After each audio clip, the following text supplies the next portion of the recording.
আমাদের ঘন ঘন প্রস্রাব হওয়ার কারণ কি? অনেক সময় আমাদের অনেকেরই ঘন ঘন প্রস্রাব হয়। এই ঘন ঘন প্রস্রাব হওয়ার কারণ কি সেটা অনেকেই জানে না। আর ঘন ঘন প্রস্রাব হলেই মনে করেন যে অনেকেই ডায়াবেটিস হয়ে গেছে।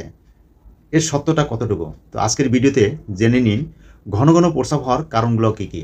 ঘন ঘন প্রস্রাব হওয়ার ১ নম্বর কারণ হলো ডায়াবেটিস হলে।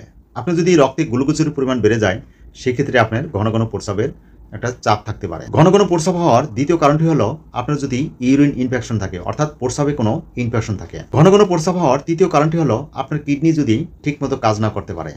৪ নম্বর কারণটি হলো আপনার কিডনিতে যদি পাথর থাকে, সে কারণে আপনার ঘন ঘন প্রস্রাব হতে পারে। ৫ নম্বর কারণটি হলো আপনার যদি প্রোস্টেট বড় হয়ে থাকে।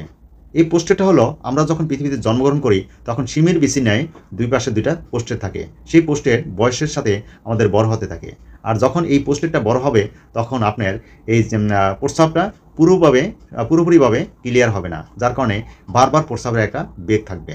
৬ নম্বর কারণ হলো হাইপার ক্যালসিয়ামিয়া, অর্থাৎ আপনার রক্তে যদি ক্যালসিয়ামের পরিমাণ বেড়ে যায় সেক্ষেত্রে আপনার ঘন ঘন প্রস্রাবের একটা বেগ থাকতে পারে। ৭ নম্বর হলো কিছু ওষুধ সেবন করার কারণে। অনেক সময় আমাদের হাতে পায়ে অনেকের শরীরে পানি এসে পড়ে।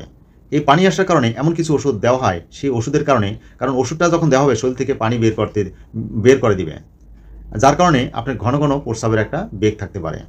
ঘন ঘন প্রস্রাব হওয়ার ৮ নম্বর কারণটি হলো আপনি যদি অতিরিক্ত সফট ড্রিঙ্কস সেবন করেন। অতিরিক্ত সফট ড্রিঙ্কস অর্থাৎ কোল্ড ড্রিঙ্কস, বিভিন্ন ধরনের ড্রিঙ্কস যদি সেবন করেন সেক্ষেত্রে আপনার এই ঘন ঘন প্রস্রাবের চাপ আসতে পারে।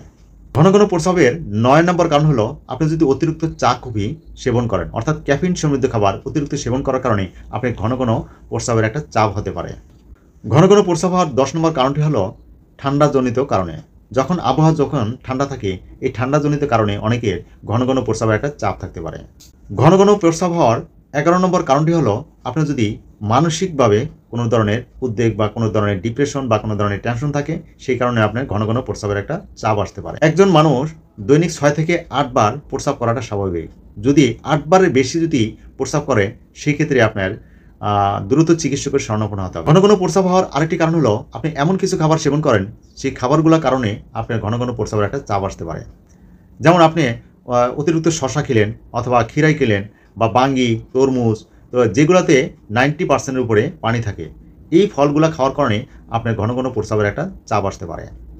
এরপরে আরেকটা পানি ফল আছে, এই যেটা সিঙ্গারা ফল বলে, পানিতে হয়। এই ফলটা খাওয়ার কারণেও আমাদের ঘন ঘন প্রস্রাব হতে পারে।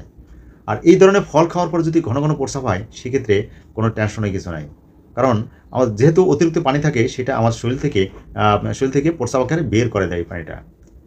তাই এরপরে যদি নর্মালি যদি কারো যদি এই কারণ থাকে আপনার মাঝে, তাহলে এই কারণ বহির্ভূত যদি কোনো ধরনের যদি প্রস্রাবের সমস্যা বেশি হয়, অতিরিক্ত ১০ বার বা দিনে ১০ বার বা তার অধিক যদি প্রস্রাব করেন, তাহলে একজন নেফ্রোলজিস্ট অথবা মেডিসিন স্পেশালিস্ট চিকিৎসকের শরণাপন্ন হবেন। তা আজকে এই পর্যন্তই। ভালো থাকেন, সুস্থ থাকেন সেই কামনা করি। আল্লাহ হাফেজ।